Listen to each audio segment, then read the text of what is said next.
زمین سے 480 فٹ اونچے 4500 سال پرانے پیرامڈ کے اندر ایسا کیا تھا جس کو صرف دیکھنے کے لیے ریسرچرز کی پوری ٹیم نے ایک روبوٹک کیمرہ بھیجا۔ ایک جگہ پر آ کر یہ روبوٹک کیمرہ رک گیا کیونکہ اس کے سامنے ایک پتھر کا بہت ہی بڑا سلیب تھا۔ ریسرچرز کا ماننا تھا کہ ضرور اس پتھر کی سلیب کے پیچھے کچھ ایسا راز چھپا ہے جو پچھلے 4500 سالوں سے کوئی نہیں جان سکا۔ یہ اتنا پرانا راز ان کو ہر قیمت پر جاننا تھا، اسی لیے انہوں نے روبوٹ کے آگے ایک ڈرل مشین لگائی جو کہ اس پتھر کے آگے ایک باریک سا چھید کر دیا۔ اس کے آگے بھی کیمرہ لگا تھا۔ سلیب کے اس پار ریسرچرز نے ایسا منظر دیکھا جو کہ 4500 سالوں تک کسی نے نہیں دیکھا تھا۔ ارتھ نامہ ٹی وی کی انفارمیٹیو ویڈیوز میں ایک بار پھر سے خوش آمدید۔ ناظرین، مصر یعنی ایجپٹ میں ٹوٹل 138 پیرامڈز ہیں، کیونکہ آپ نے کہیں نہ کہیں سنا اور پڑھا تو ہوگا یہ کافی اونچے ترین ہیں۔ ان میں سے سب سے اونچا pyramid the great pyramids of Giza ہے۔ اس بیس کا ٹوٹل ڈسٹینس 13 ایکڑ ہے۔ حیرت انگیز طور پر اس پیرامڈ کے اندر ایک نہیں بلکہ 9 فٹ بال فیلڈز آ سکتی ہیں۔ ایک ایسٹیمیٹ کے مطابق اس پیرامڈ میں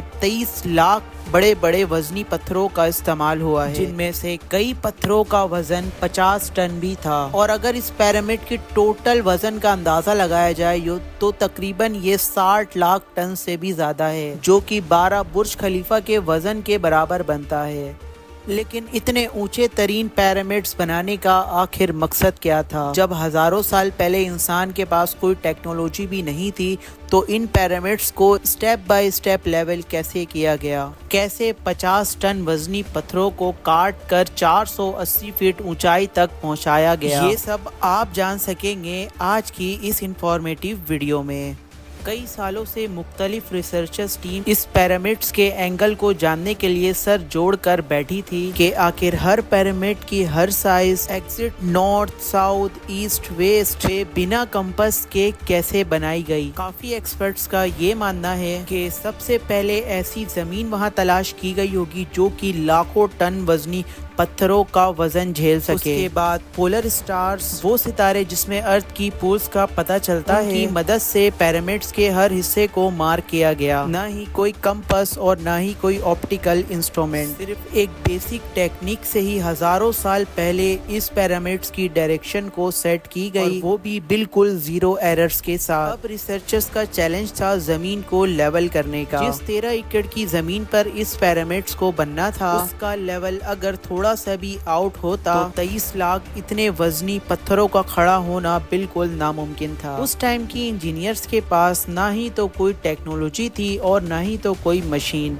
ریسرچرز کا ماننا ہے کہ دونوں سائڈ پر گڈھا کر کر اس میں پانی ڈالا گیا ہوگا، اور اسی کو دیکھ کر ایک سائڈ کے پانی کا لیول دیکھ کر دوسرے سائڈ کے بھی پانی کے لیول کا اندازہ لگایا گیا ہوگا، اور جو حصہ پانی کی لیول سے میچ نہیں کر رہا ہوگا اس کو کاٹ کر چھینی اور ہتھوڑوں کی مدد سے ٹھیک کیا گیا ہوگا۔ اور کافی زیادہ ریسرچرز کا یہ بھی ماننا ہے کہ اس پیرامڈز کو بنانے کے لیے اس چھوٹے ایک ٹول کا بھی استعمال کیا گیا ہوگا، جس کے ٹھیک دونوں سائڈز پر لکڑیاں اور بیچ میں ایک رسی سے پتھر باندھا گیا ہوگا۔ اگر پتھر زمین سے ٹچ ہو گیا اور اس کی لائن کی لکیر ٹھیک سینٹر پر آ رہی ہوگی تو اس کا مطلب ہے کہ بیچ کی زمین پرفیکٹلی لیول ہے۔ تو بات رہی پیرامڈز کے ڈائریکشن کی۔ اب بات کرتے ہیں پیرامڈز کو بنانے کے لیے لاکھوں پتھروں کی ریکوائرڈ تھی، اور یہ پتھر کاٹنے کے لیے نہ ہی تو ان کے پاس کرائنر تھے اور نہ ہی کوئی اور ٹیکنالوجی کی مشین۔ لیکن ہمت کی بات یہ ہے کہ انہوں نے 50 ٹن وزنی پتھر کاٹے بھی اور اس کو ریکٹینگل اور اسکوائر شیپ بھی دیا۔ لیکن آخر کس کی مدد سے؟ جی ہاں، یہی ایک وہ ٹول تھا جس کی مدد سے یہ تمام پیرامڈز کے پتھروں کو کاٹا گیا۔ یہاں تک کہ ایکسپرٹس کا یہ بھی ماننا ہے کہ پیرامڈز کی کنسٹرکشن میں استعمال ہونے والی چھینی صرف کاپر سے ہی نہیں بنی، کیونکہ ان کو بھی یہ بات معلوم تھی کہ کاپر نرم ہوتا ہے اور یہ پتھر نہیں کاٹ سکتا، اسی لیے اس میں ایک کیمیکل آرسینک بھی شامل کیا گیا تھا۔ یہی دو چیزوں سے ملا کر بنائی جانے والی یہ چھینی پتھروں پر استعمال کی جاتی تھی، اور کئی گھنٹوں کی محنت کے بعد یہ پتھر اپنے شیپ میں لائے جاتے تھے، کیونکہ یہ خاص قسم کا پتھر جس کو آج لائم اسٹون کہا جاتا ہے، اس پتھر کی کٹائی کھدائی پیرامڈز گیزا سائٹ سے 250 کلومیٹر دور تورا شہر میں ہو رہی تھی۔ اب سب سے بڑا مسئلہ یہ تھا کہ یہ پتھر ٹرانسپورٹ کرنے تھے گیزا تک، اور ہر پتھر 50 ٹن یعنی 50,000 kg کے برابر تھا۔ ایسے 23 لاکھ پتھر ایک پیرامڈز میں استعمال ہونا تھے۔ اتنا وزن لے جانے کے لیے نہ ہی تو اس ٹائم کے زمانے میں کوئی جانور کام آ سکتا تھا، اور نہ ہی اس دور کی کوئی ٹیکنالوجی، حتیٰ کہ اگر یہاں تک کہ آج کے دور میں بھی یہ کام کرنا پڑے تو مینجمنٹ کو کافی زیادہ ٹف ٹائم لگ جائے گا۔ ایکسپرٹس کا اندازہ یہ ہے کہ یہ کام بہت سارے مزدوروں اور کشتیوں کے ذریعے کیا گیا ہوگا۔ جی ہاں، تورا اور گیزا کے دوران ایک ریور کا فائدہ اٹھایا گیا، بڑی بڑی کشتیوں میں پتھر کو رکھ کر پیرامڈ سائٹ تک پہنچائے گئے۔ ایکسپرٹس کا یہاں تک ماننا تھا کہ یہ کام اتنا آسان نہیں تھا، اس میں کام کرنے کے لیے ایک ساتھ 500 مزدوروں کو لگایا گیا ہوگا۔ جو ایکسپرٹس کی ٹیم پیرامڈز کنسٹرکشن پر ریسرچ کر رہی تھی، ان کو اب اپنے کئی سوالوں کے جوابات مل چکے تھے، لیکن ایک بات انہیں ہر وقت ستا رہی تھی کہ لائم اسٹون پتھر کٹ بھی گئے، ان کی ٹرانسپورٹ بھی ہو گئی، لیکن مسئلہ یہ تھا کہ اتنے وزنی پتھر ایک کے بعد ایک اتنے اونچائی تک پہنچائے کیسے گئے ہوں گے۔ کئی ایکسپرٹس کا یہ ماننا ہے کہ پیرامڈز کی کنسٹرکشن سے پہلے ہی یہ سارا کام کر لیا گیا ہوگا۔ یہ دو طریقے سے اوپر گئے ہوں گے، یا تو یہ اسپائرل ٹریکس کے ذریعے اوپر گئے ہوں گے،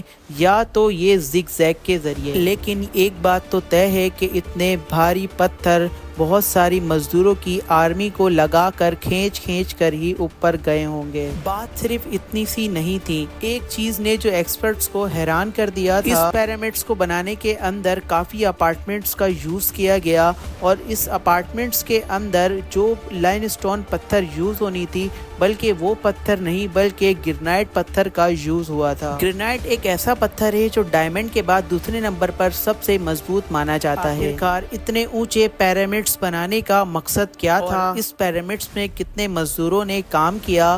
اور آخر ایسا کیا 4500 سال کے بعد ہمیں دیکھنے کو ملا، جس کو دیکھنے کے بعد ریسرچرز کی ٹیم پوری کی پوری شوق ہو گئی؟ آپ جان سکیں گے اس ویڈیو کے پارٹ 2 میں۔ اور اگر آج کی ویڈیو آپ کو پسند آتی ہو تو پلیز اس ویڈیو کو اپنے دوستوں کے ساتھ ضرور شیئر کیجیے گا۔